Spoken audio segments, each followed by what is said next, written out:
Hitting takes into account force, acceleration, velocity, and trajectory. Let's check it out.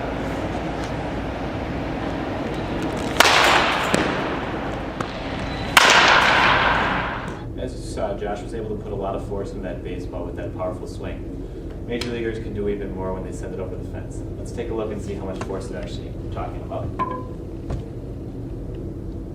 Alright, so we know the equation for force is mass times acceleration. So when we're talking about a baseball, it looks something like this because you can divide out the change in velocity and the time that the ball's in contact with the bat. So we know that our initial velocity, that's the velocity of the pitch, was 76.1 miles per hour. And that's about 32.0 meters per second.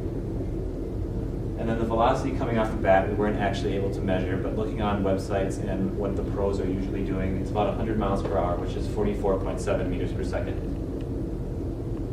Our change in time, which is the time the ball's in contact with the bat and the time of the collision, is 0.007 seconds. And finally, the mass of the baseball is 0.142 kilograms. So plugging that into the equation, we get 0.142 times 44.7 minus a negative 32, because they're traveling in different directions, so we add those two numbers together, divided by 0.0007 seconds.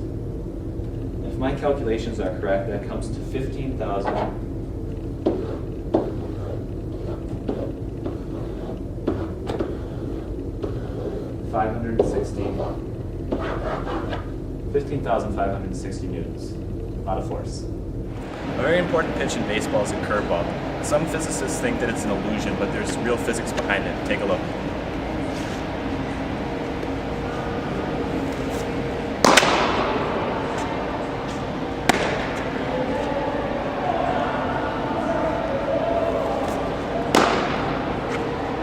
In the 1960s, Sandy Koufax was the dominant curveball pitcher. In the 1990s, it was Barry Zito.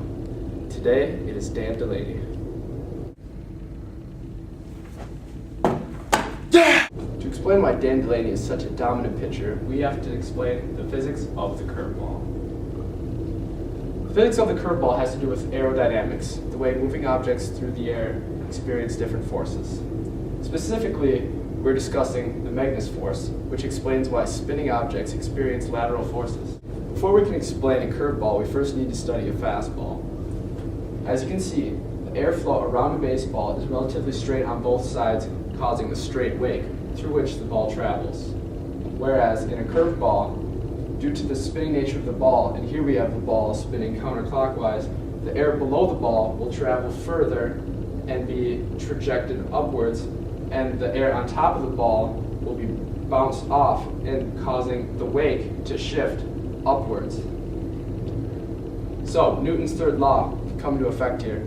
Because both the air is pushing on the ball is also pushing on the air, which causes the ball to move and baffle batters. This is what makes the curveball such a great pitch. So Josh, as you can see, baseball's a lot more than America's pastime. Next time you play a game, what are you going to be able to remember all this physics? Oh yeah, you betcha, Dan.